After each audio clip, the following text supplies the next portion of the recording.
Hey everyone, welcome back to the Dairy Rate and another morning walk and talk on a beautiful Sunday morning. It's a little windy, so I'm hoping that my external microphone is doing a good job filtering out some of the noise.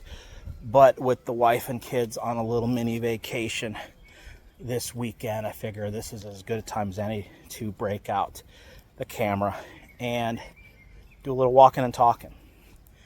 And solicited for some questions on Twitter the other day. Got some good ones ranging from special teams talking about the rollout punt and the purposes of it, to linebacker reads, to defensive line technique, to offensive line depth chart projections. Love all that, and a lot of that stuff, we're gonna put a pin in that, and that'll give us something to talk about over the summer. But I got one that is a question, or more of a comment, that I get relatively regularly. I would say pretty much every time I do a mailbag, I get a variation of this comment. And I have hesitated once we've got into the off season to bring it up. Because one, I feel like it's beating a dead horse. I think we've talked about this topic long enough. And to me, it's almost like the person who's sending this in, and sometimes maybe it's the same person asking over and over again, hoping that I'm going to answer, or I'm answering it now, looking for validation. I don't know.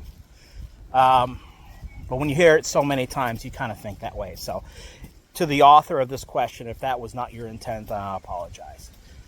The topic is Phil Longo, and it has a very detailed response here that I actually put down on paper, so to make sure that I get it right. And Anonymous Badger fan writes, I bought into Phil Longo. Still feel bad about it.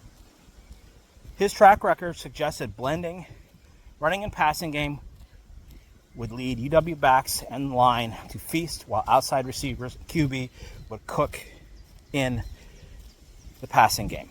Seemed logical on paper. It went horribly wrong. What were the top 5 fails in the Longo system?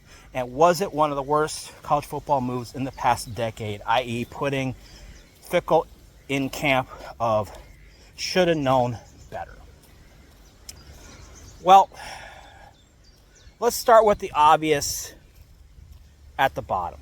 No, it was not one of the worst football decisions in the past decade. I could go and list various horrible Northwestern and Illinois and USC and Oklahoma and Oklahoma State and Georgia Tech,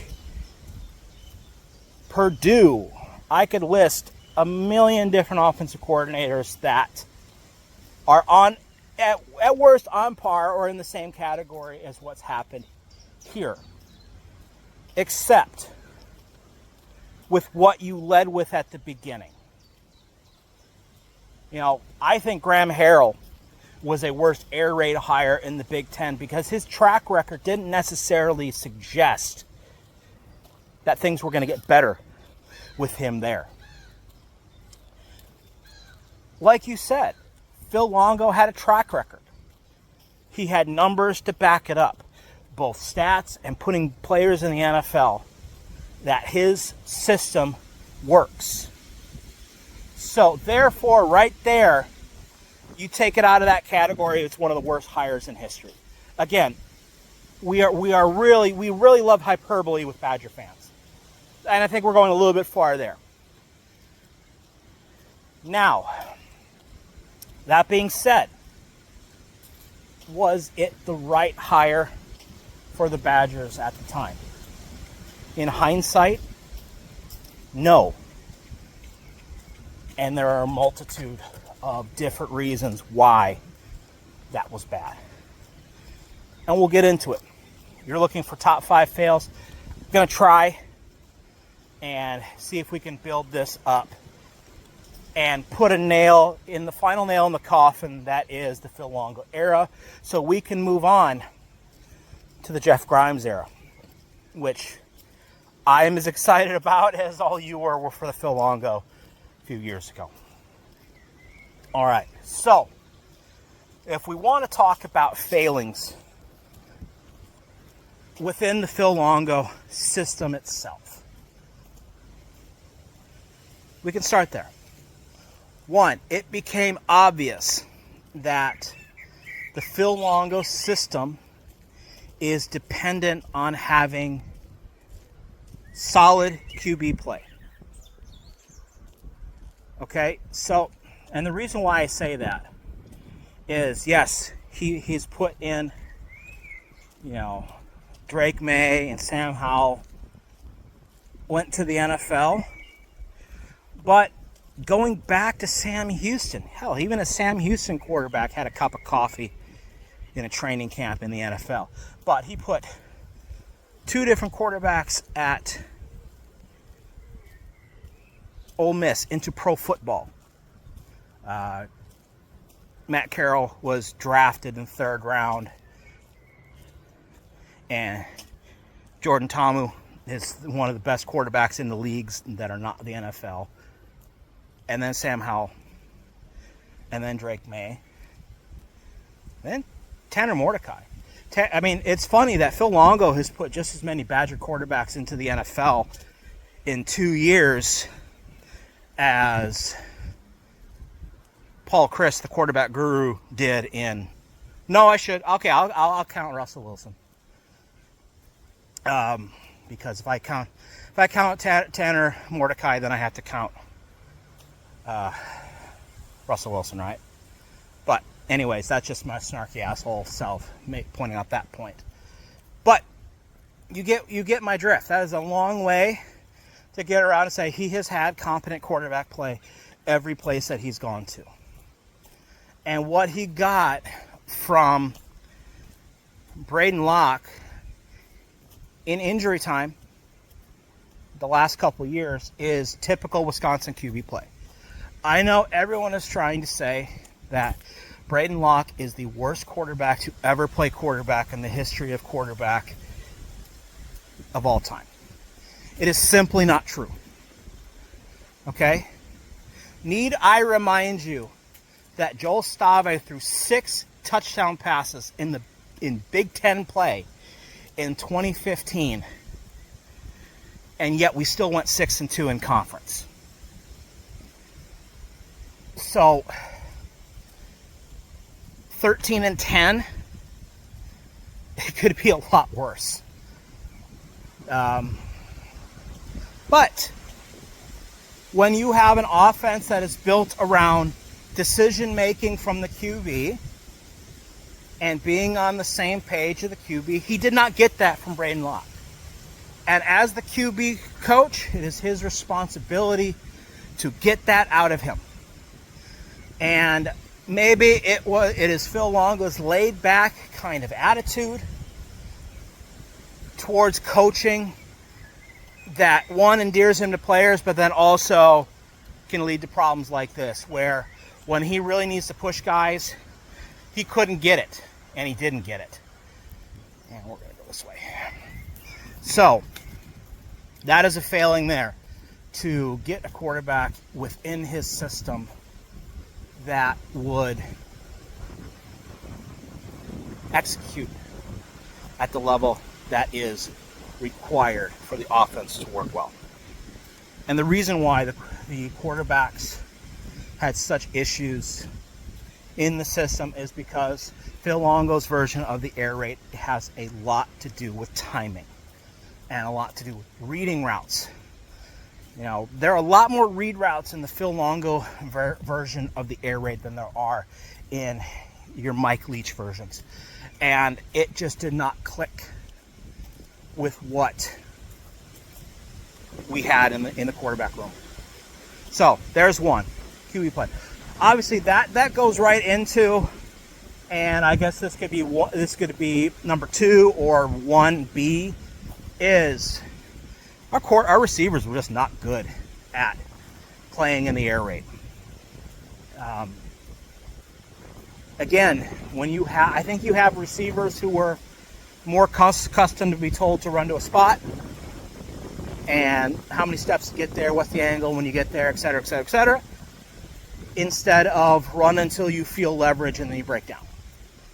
So there are certainly different ways that receivers can cause problems with the timing, can cause problems with the leverage, and we just never really got on the same page with the receivers.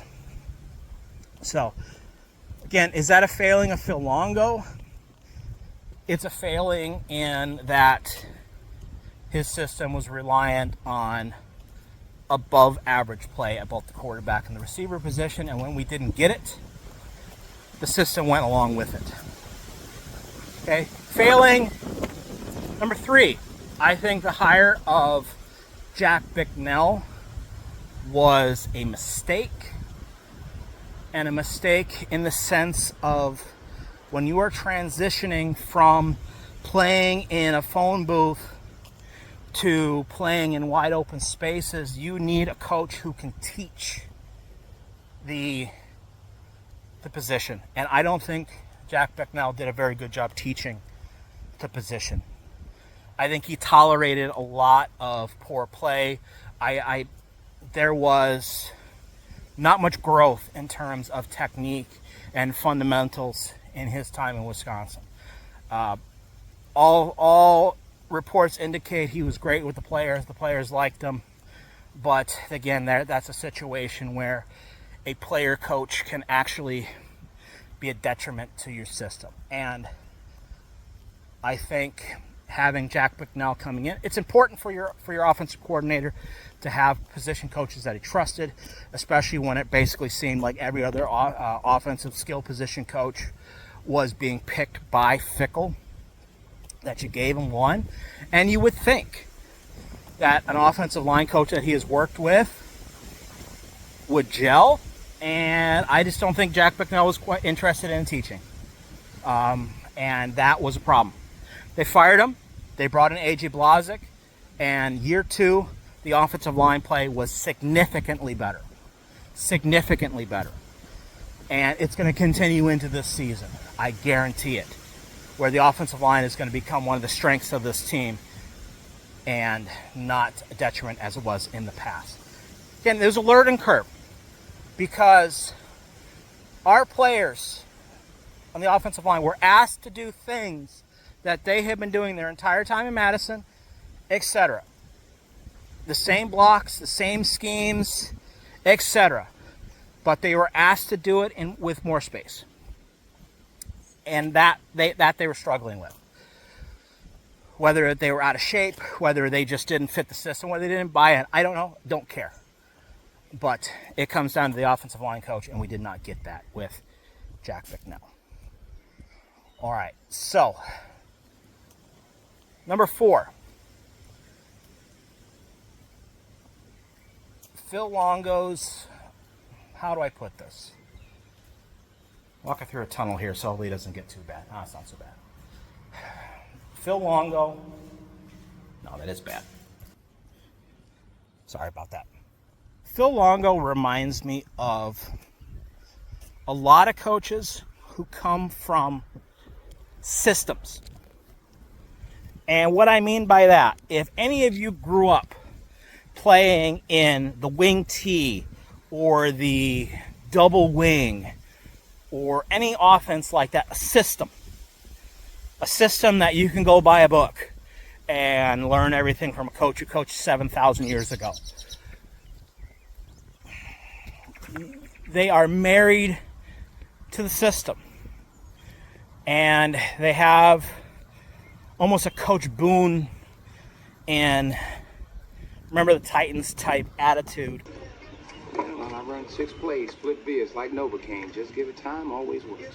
See you on the bus. And I think Phil Longo had that with his offense.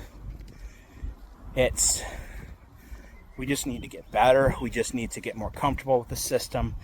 They need to trust the system, and the results will come. There's no need to make changes. There's no need to make adjustments, because once we start executing the system better, it will work. And that's true. That is true to an extent. Execution is a huge part of why football works or it doesn't.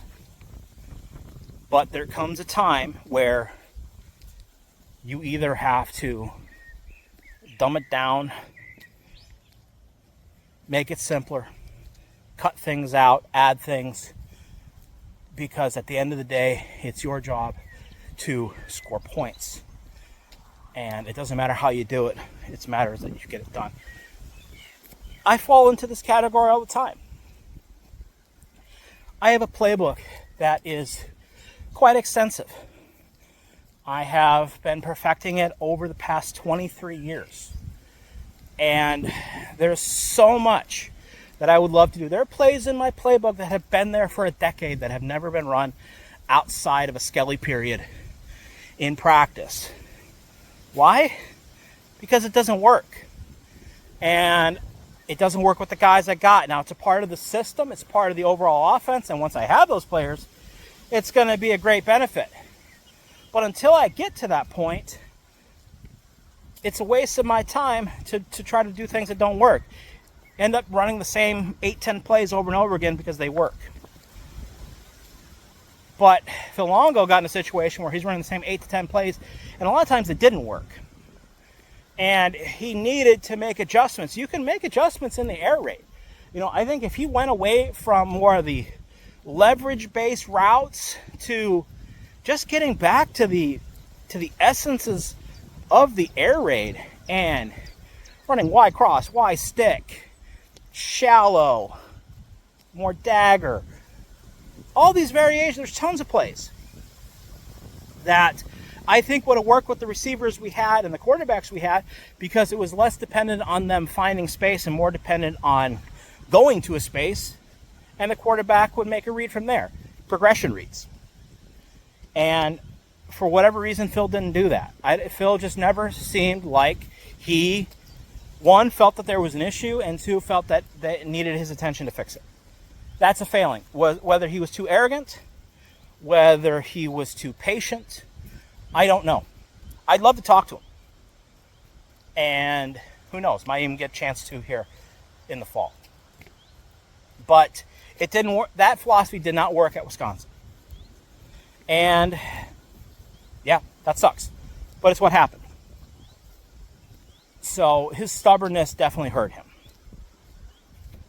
And then number 5, finally, the last failing that I'm going to at least talk about right now is the dynamic between Luke Fickell and Phil Longo. And my opinion on this has changed back and forth throughout the season. We'll go back to the beginning and to a common point that fans have brought up that they feel is right, that Chris McIntosh demanded that Luke Fickell hire Phil Longo. I don't think Chris McIntosh specifically said, you need to go hire North Carolina's offensive line or offensive coordinator. I don't think he said that. If he did, I don't think Luke Fickell would have taken the job. Again, this is the Luke Fickell who turned down Notre Dame and USC and eventually decided to go to Wisconsin. And you don't turn down big programs like that to then give up power. If anything, you turn down those big programs because you want that power and you want the ability to 100% mold your own staff. Now, I do think that Chris McIntosh gave a directive, a suggestion, that the offense needed to move forward. And part of the reason why Paul Chryst was fired was because of his refusal to move the offense forward. And if you don't believe me, then just go back to the 2022 season where he brought in a brand new, outside of the program offensive coordinator who did not call plays, and the offense was exactly the same. Paul Chryst had no interest in making adjustments. So I think Chris McIntosh, as part of the interview process, said to Luke Fickell, hey, if I were to hire you, what do you feel about the offense? And I bet you Luke Fickell said, yeah, this is what I would do against it. This is the downfall of your offense.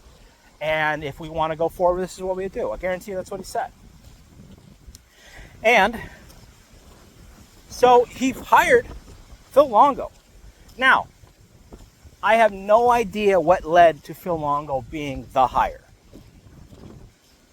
Part of it, I bet, was candidates turned them down because Wisconsin didn't have the horses to run a lot of modern offenses. Wisconsin was going to be a challenge that a lot of coaches maybe weren't going to be looking to. He was going to look for an experienced coach who wanted to come in. And I don't think it came down to a mandate. It came down to Phil Longo was up for the challenge and he was interested in the job. Did we settle on Phil Longo? I don't think so. I think a very large amount of programs in the country, if were offered a chance to hire Phil Longo, would have in that situation. And if you don't think that, then you are deluding yourself. Again, stop looking at the program with fullback dented eyes. So, he brought in Phil Longo, but there was a disconnect from the beginning. Phil Longo had a history of working for defensive-minded head coaches who took that old school mentality and said, you know what, run your offense. I'm going to back off. I'm going to run the program. I'm going to run the defense. And that worked. But that's not Luke Fickell. And I'm not saying Luke Fickell's wrong for having that mentality. He had some directives when it came to the offense. One, he hired most of the offensive coaching staff before Phil Longo was hired. And you had to. You know, if you don't hire assistant coaches early, you're going to lose assistant coaches or the ability to hire the ones that you want. But, you know, the coaching staff wasn't necessarily built to work with Phil Longo. Phil Longo had his own ideas towards how the offense is being run. Luke Fickell wanted to be a part of it. Luke Fickell definitely stuck his fingers into the offense at times. And whenever we heard things about changing the backfield dynamics and running the ball more and clock management and stuff like that, that's coming from the head coach.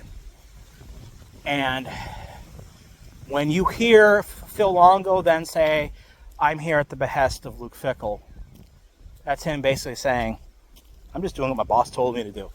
If you want to complain, you complain to the boss. Again, we've been there as coaches.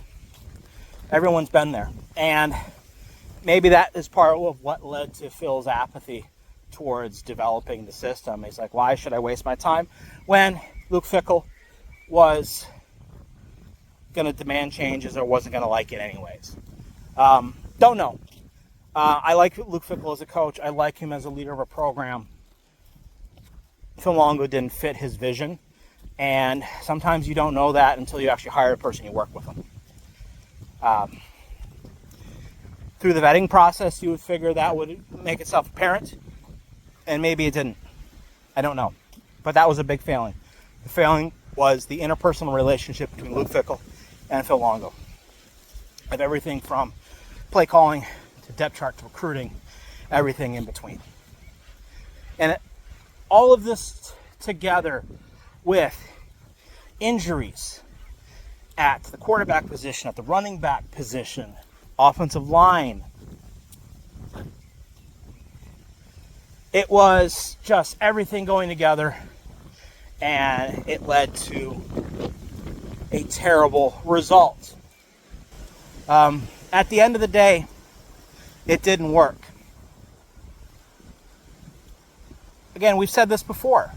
It was a step too far in the interest of modernizing the offense. It was.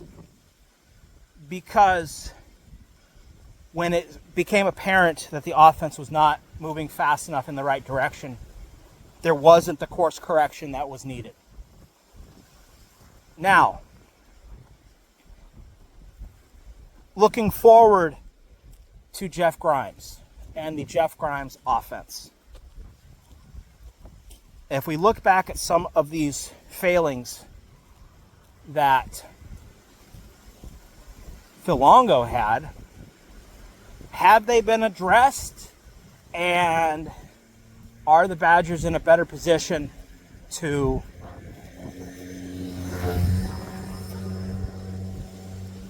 I hate scooters.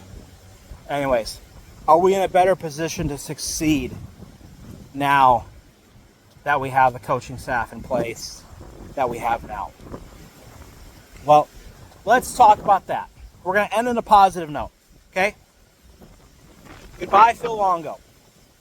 I will still study his offense. I still think his approach to the quarterback play, fundamentals, and his system are solid, and it's my type of offense. It's what gets me excited about offensive football. I will continue to like it. You don't have to, except when I maybe break down some Sam Houston film later, then you're going to have to watch it. But other than that, we're moving on. So let's look at the Jeff Grimes era, or the Jeff Grimes system, and combine it with the failings of the Phil Longo system, and are we in a better position now, or should we be more optimistic? Okay? Number one, the Jeff Grimes offense is less dependent on exceptional QB play. Now, when you give him a good QB, his offense is special. And I don't care what you think about Zach Wilson as a NFL quarterback. He was a pretty damn good college quarterback. And the offense that they ran in 2020 was awesome. Great blend of air raid style passing schemes, running from all different formations. And it was a great inside out offense. And the points put on the board and the yards put on the board are the evidence to prove that. But it's not necessary. I mean, they were still averaging 30-something, 35 points a game last year with really below average QB play at Kansas. They didn't have the greatest QBs at Baylor, and yet their offense was still able to gain yards and score points. So we still need to have better QB play. We can't go back to the days where our starting quarterback is going to throw less touchdown passes than games played in the Big Ten. We can't have that anymore. Okay? Billy Edwards is going to have to throw 15 touchdown passes in Big Ten play to be considered successful, at minimum. But you don't have to have a Zach Wilson type season to be successful. Okay? Offensive line. I think the Jeff Grimes approach to the wide zone and blocking in general it builds in fail-safes when offensive linemen are not as equipped to play in space. That being said, I think they have done a good job of, one, recruiting offensive linemen, building up strength, speed, and agility into that bruiser mentality of the offensive line. And I think it's a perfect marriage between form and function in modern college football.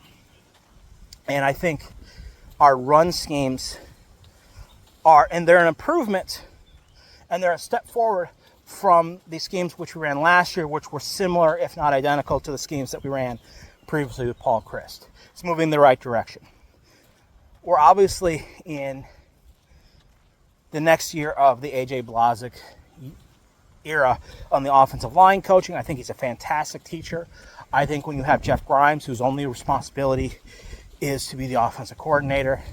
He's going to be able to have his eyes on a little bit of everything, and he's going to be much more connected to the offense in that way, and he's certainly going to have his influence on the offensive line. So I don't think we're going to have any issues there. Wide receiver play, I think combination of having a passing game system that is still going to be heavily air raid influenced. If you watched any of the spring showcase, you saw mesh, you saw verts, you saw stick, you saw snag, you saw tons of different schemes that have been run here in the past, and also most recently with Phil Longo. But the mentality of having to think before you run is going to be lessened. It's going to be more about get here, get to the spot. Instead of finding the spot, I'm going to tell you where the spot is, and you got to find the best way to get there. It also helps that your quarterback coach was previously the receiver coach, so he really knows that receiver room well.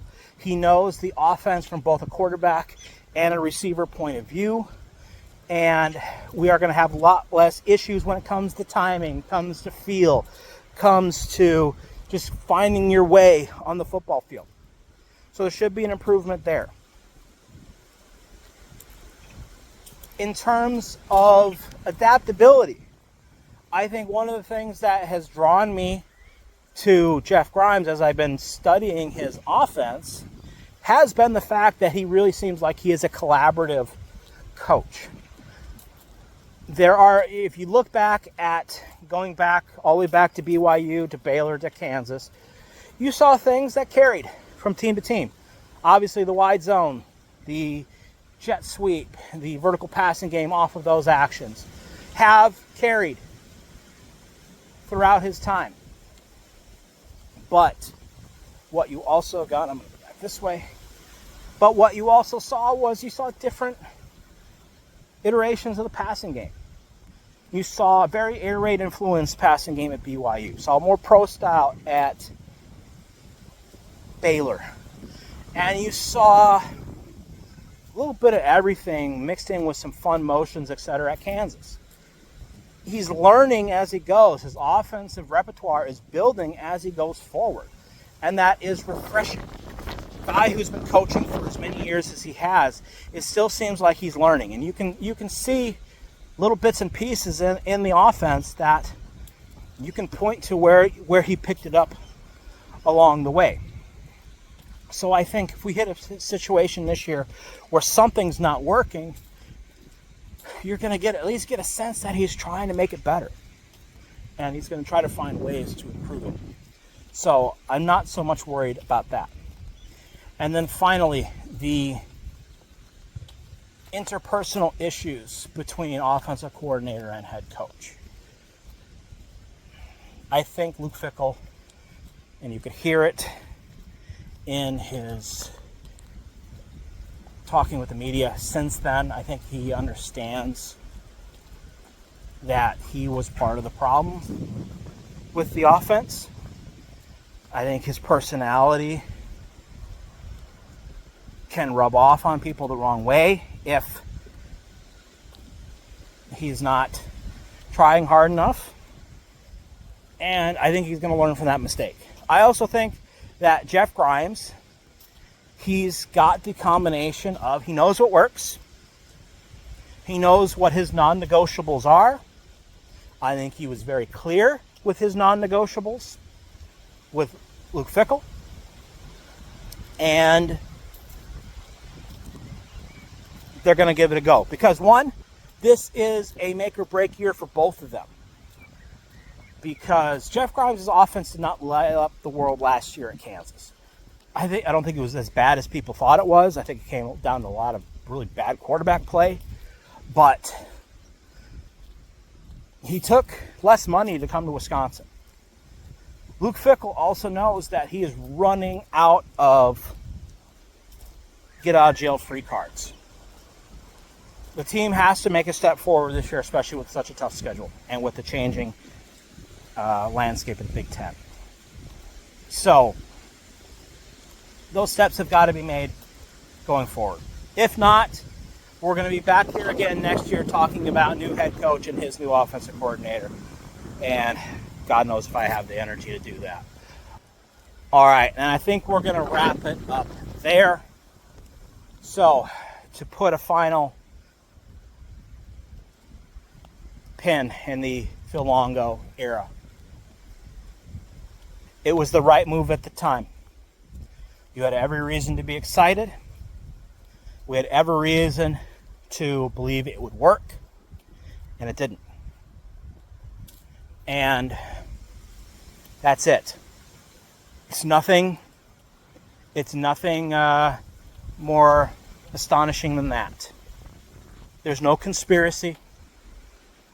There's no wanting to destroy Wisconsin's legacy and Wisconsin's identity, Wisconsin's honor. Y'all need to calm down a little bit. It just didn't work. And you would have been saying the same thing when Sean Lewis came in and tried to throw the ball 45 times a game, and it didn't work because he was trying to throw the ball too much. Anyways, I'm going to get sidetracked, and we're going to be talking about this for another 45 minutes. It's already coming up on 35 now. So, that's it for now. Thank you for watching as always. We'll see you next time.